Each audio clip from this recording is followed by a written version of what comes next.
Hey everyone, Marty Morales here, and I want to share this full interview video where I was interviewed by Gina Schatz, founder of the Schatz Method.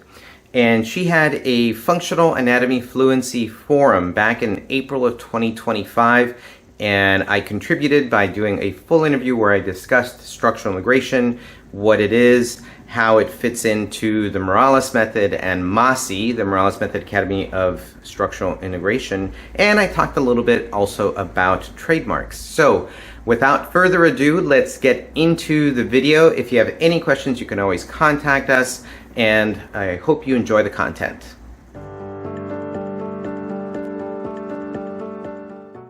I am so excited. Marty Morales is in the house. Marty and I, hello, Marty. It's so good to see you. Hello. Marty and Can I you had a hear really fun, connected conversation before our summit. Marty has been teaching for a very long time, including internationally. He's a structural integration practitioner, so alignment and balance is key to the work that he does. And I'm particularly interested in our conversation that that Marty's gonna share with us today because he also has a registered trademark. And that's not easy to do, as we both talked about before we joined forces for today. So, Marty, thank you so much for joining us. Appreciate you being here. I know it's early where you are, and we can't wait to hear all the goodness that you want to share with us today. Well, thanks for having me, Gina. You can hear me, right? Perfectly. Perfect. Okay, great. Yeah, thanks for having me, and thanks for joining everyone. Looks like you got a great sized crowd, so thanks for having me here. And yeah, I'm happy to share whatever I can and however I can. And yes, registered trademark. You're right, Gina, was not easy. Took a while, but I think it was absolutely worth it. Oh, good. Okay, well, I can't wait to hear more about that. How Yeah. about we start, Marty, with because we do have both manual and movement practitioners here in the space with us today. How about we start with, for those who don't know exactly what structural integration is, it sounds like one of those phrases that people make up their own definitions by. What would you tell us is structural integration based on the work that you do? You know, um, to give you kind of the ethereal answer first is, oh, and by the way, we do have a Morales Method instructor in the chat who can answer questions if you ask him in the chat and I'm too busy talking. Caroline Moncure is here, so she could give you links or answer any questions you might have while I'm jib-jabbing away. So to give you the kind of ethereal question answer first, it's really a manifestation of a philosophy. Structural integration is not necessarily a set of techniques or a protocol. It's actually a philosophy that manifests as a series of sessions. And it started off by a woman, Ida Rolf, started it a long time ago. And that is still, Rolfing is still the main form of SI. And from there, other branches have kind of sprouted, mine being one of them. So really what you start to do is really kind of look at a set of principles, about 6 principles, and create a strategy that will fit your client instead of your client fitting a set of techniques or a chart where you're told go here and then go here. So that's what kind of makes the work a little bit unique. There is one principle that really kind of sets it apart, I think, which is kind of interesting to me, and it's kept me intrigued all this time, and that's the principle of adaptive capacity. And adaptive capacity really asks the question, is the client ready to receive work in this territory at this particular time? And if not, then what do I as a practitioner need to do in order to prepare for that, or in order to nurture, create capacity for the client to be able to receive work at that territory, which that might entail working in a different territory first. So that now starts to kind of create questions, and it really kind of moves the modality from, like I said, a set of techniques over to like a craft or art form, because even though you've learned how to work with a person in a set protocol, now the protocol starts to shape itself differently to cater to the client. So every time you do it with a person, it becomes different, right? So that's kind of what keeps me on my toes, has kept me on my toes for the better part of 20 years doing this type of work. Love it. I love that you gave us clarity that there are several types or forms or methods of structural integration, and that Rolfing is one of Yes, many. And you said including yours is another. right, right. Perfect. So, how is your method different? What did you create? What did you learn along the way that you were like, this is beautiful, I'm in, and there's more and better? Right. So, when I started my Rolfing training, really, I kind of have to blame my Rolfing teacher for that, because in a way, because I trained in Boulder and I trained in Brazil, and so the last part of my basic training for Rolfing was in Brazil, and we were there and we were seeing our clients walk. A lot of it is walking assessment, walking analysis, and I was seeing my client walk, and my instructor whispered in my ear, this guy could use 3 session 4s. So, there, like I said, there's a protocol and there's particular territory that you work in particular sessions.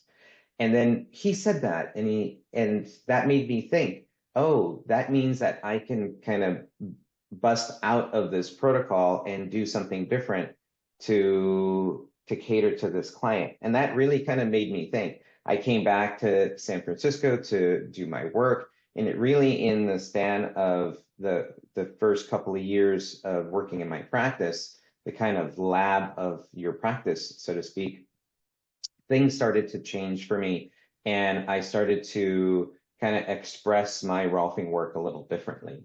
And from there, I really kind of thought, I think there's another way that I can do this. And I remember sitting myself down and asking myself, if I were to do this differently, this whole protocol differently, how differently would I do it?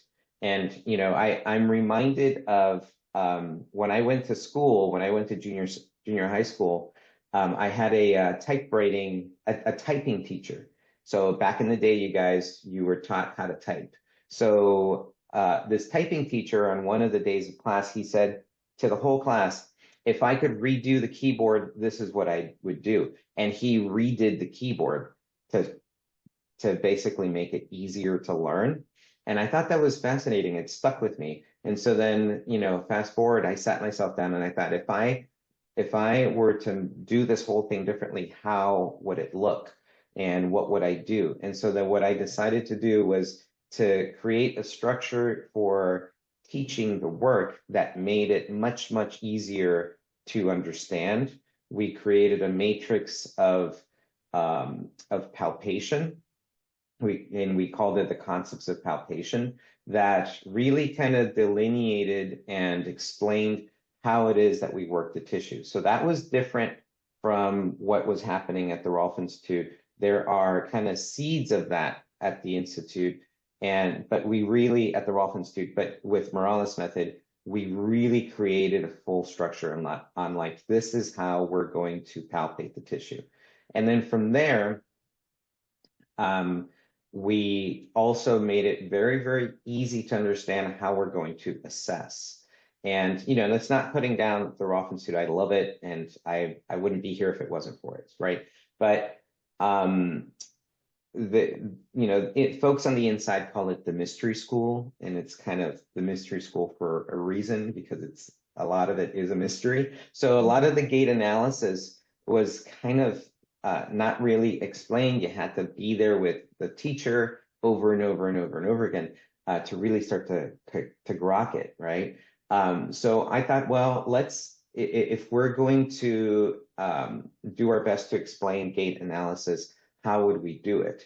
What would be kind of the simplest way to do it? And we decided to take in the stages of motor development in babies and take a kinesiological point of view for gait analysis to make it very, very easy to understand. So from there, we started to teach structural integration in a very kind of, no pun intended, structured way. And I'm very happy with the way, it is. And, like you said, how is it different? Well, it's different in the sense that it's extremely structured to when it's first introduced, and very easy to understand. Is it easy to master? No, it takes years, right? But I really wanted to take that barrier away to make it easier for people to understand and not think, oh, what is this magic that's happening here, right? It's not really. It's just, this is how we're doing it. Yeah, I love what you're saying, Marty. And you said so many things that I want to touch on. It's usually easy when it's a method. There's a madness to the method that makes it a means to an end. That's simple. But if it's really complex enough to be a method, you can't learn it in a weekend workshop. You said it takes years to learn your method. And Right. I think we're missing some of that in our short attention spans as we have, 30-second reels on our phones and we swipe too quickly. I think we're missing some of that in order to get really proficient at something that can be simple, you've really got to deep dive, and then it's simple. Yeah, I agree. We are in a different world where people want to, take the weekend workshop and kind of master it, it's and we see it, in our culture, right? In the Matrix, Neo learned Kung Fu in 2 seconds after he was, he was jacked in, but it's not that simple in this world, right? And I totally hear you. I totally agree. And a lot of what we do, really, like Caroline and a lot of what we do in the very beginning of a program of this size that we teach is really field a lot of these questions of, oh, okay, well, I'm going to take your first level. What am I going to learn? What can I take back with me? How is this going to help me? And those are all valid questions. Those are great questions. And what's fascinating to me is that when I started my career, I never asked any of those questions. I kind of went in there blindly. I went in there, my mentor said, you do this. And I said, okay. And I went and did it. And I didn't really realize until I was on the other side of it that, like, oh, wow, this is what this was. And what would have happened if I had asked my mentor, okay, I want to do it, but what's in it for me? What can I get out of the first 2 weeks, right? So it's very interesting how just in 20, 25 years, time difference, so much has changed. But I get it. I understand people's questions and people's questioning. And what's tough for me, I think, on a personal level, that I'll share with you guys, is that I'm almost 25 years in, and for me, I'm so deep in the soup that sometimes it's difficult to answer that question. What do I get out of it right away? And I'm thinking to myself, God, that's a great question. What do you get out of it right away? Because I'm so deep in it that sometimes it's difficult to explain. So then I have to rely on folks who are maybe 1 or 2 years in, and ask for their insight on it, because they have a kind of closer relationship to the person that's just starting, right? One more thing on that is, sometimes we do our very best to answer these type of questions for folks, but there's also a piece of they ask these questions, which are great, keep asking, but they ask these questions and they don't know what they don't know, right? So it's difficult to give that answer. You don't know what you don't know. So a little bit has to rely on, like, trust. So anyway. No, not anyway. Totally. Yes. That's what we talked about this. And I hear you about being deep in the soup, I've shared Yeah. this openly too with my crew that even getting ready for this event every year, I kind of lift my eyes out of my own soup and I start looking across the bow at all of the rest of us.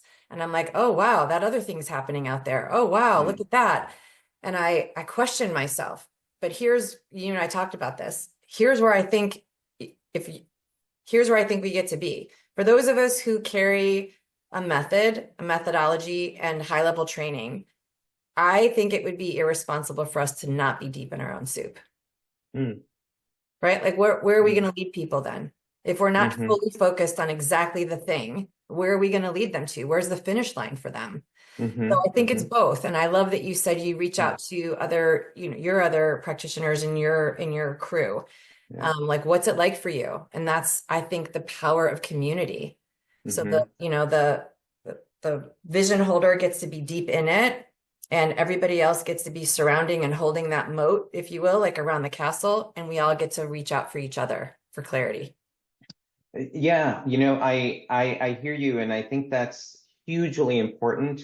One of the first things that I thought about in starting something like this is that you're kind of putting a stake into the fabric of space-time, right? In a sense, you are that stake, that initial point, right? And I think there is something to be said for the importance of not deviating from that, and it's okay, right? And if there is something different, then great. What I rely on, going back to community, is going back to I go back to my practitioners because everyone's going out there and doing continuing ed, and I encourage people to get out there and do continuing ed, and maybe even like go pursue something else, but come back to us and let us know what you learned and how let us know how that changed the expression of your work, how you're expressing your work differently.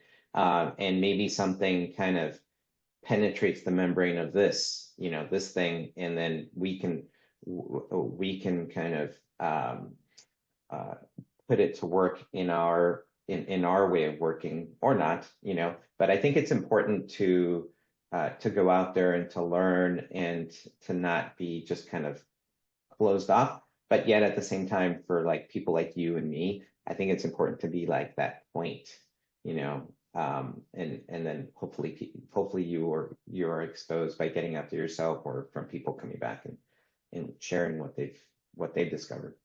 Yeah, I think it's a balance, right? Like if for the folks that are training with us, they also get to be focused, but then open-minded, but then focused, but then open-minded. There's a balance, a balance and a dance, I was going to say.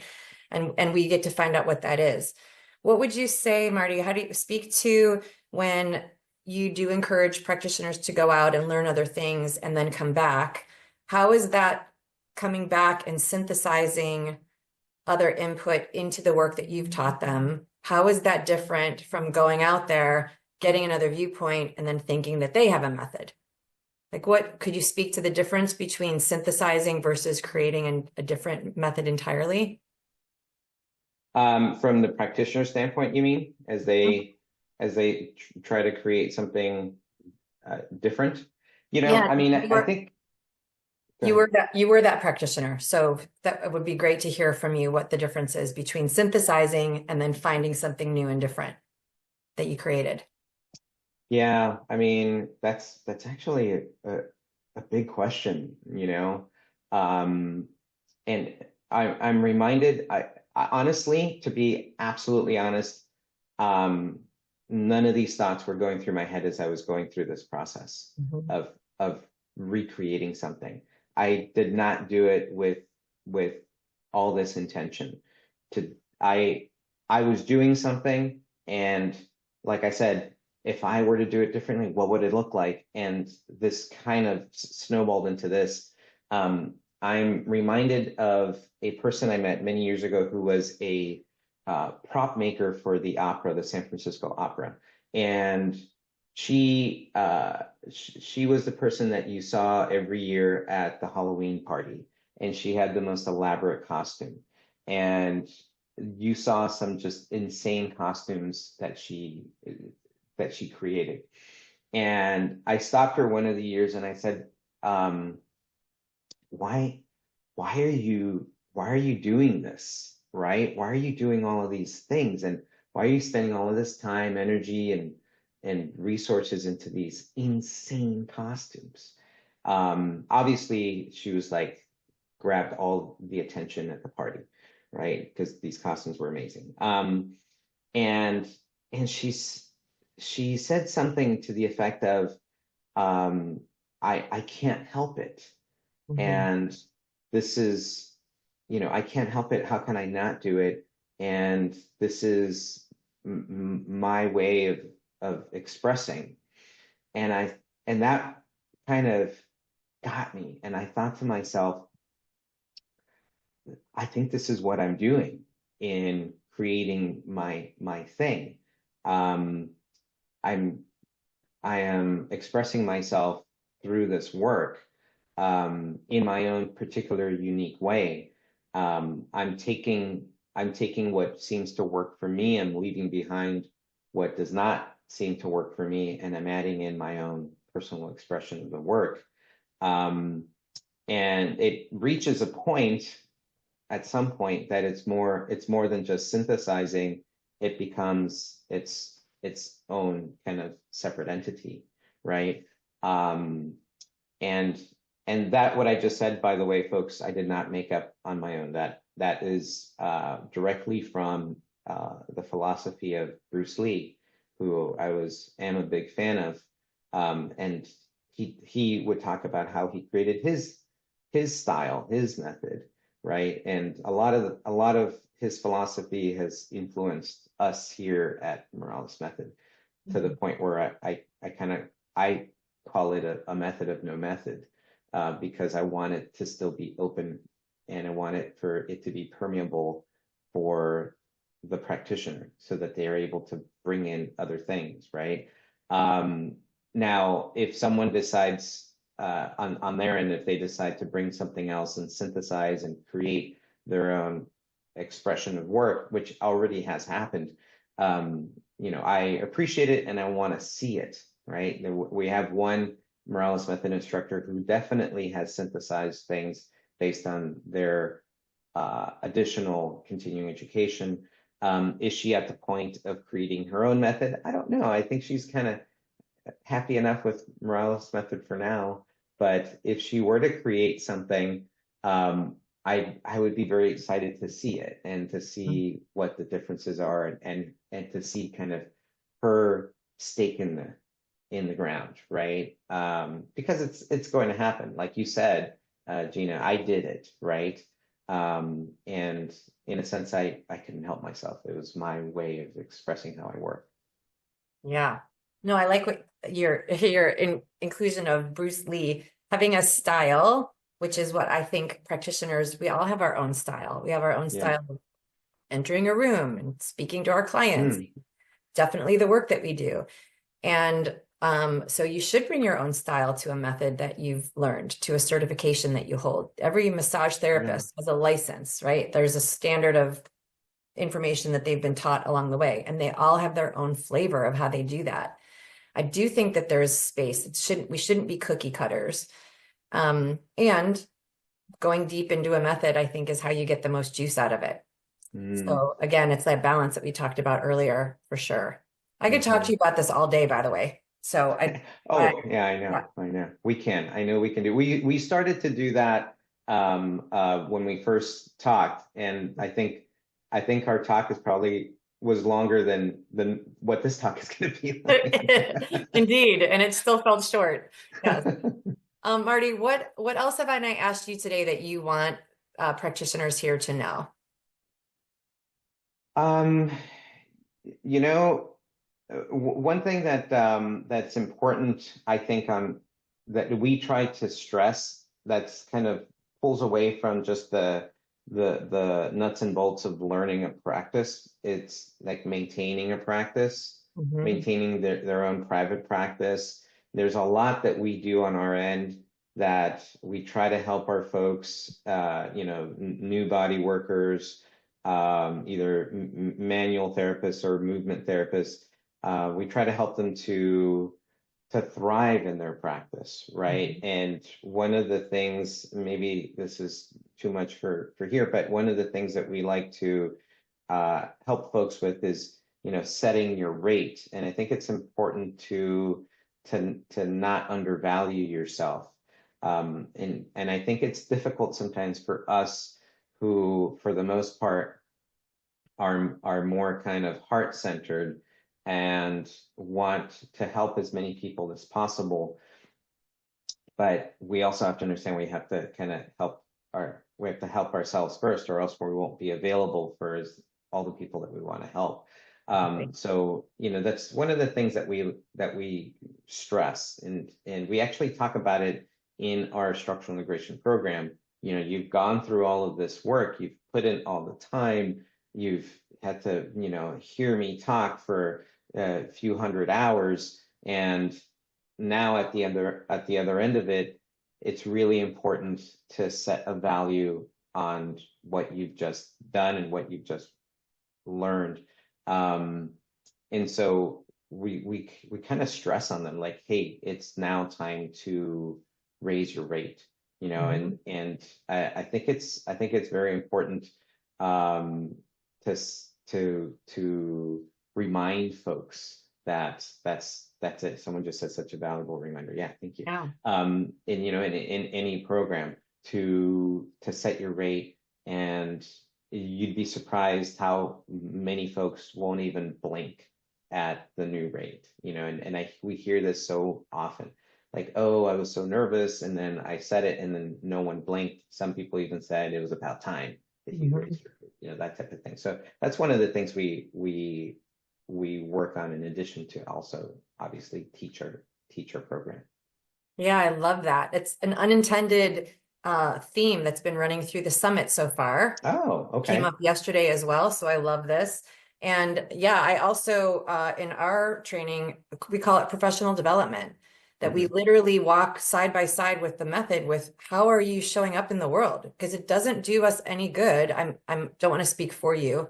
It doesn't do those of us who pour into you with a method any good if you're not thriving at the end of that. Like then the method dies on the kitchen table. Like that doesn't work either, right? Right. So yeah, I always like to say you get to recoup your tuition. So how are you going to do that? If you haven't recouped your tuition, there wasn't value for you, but you've got to raise the rates to do that. Right. Right. Exactly.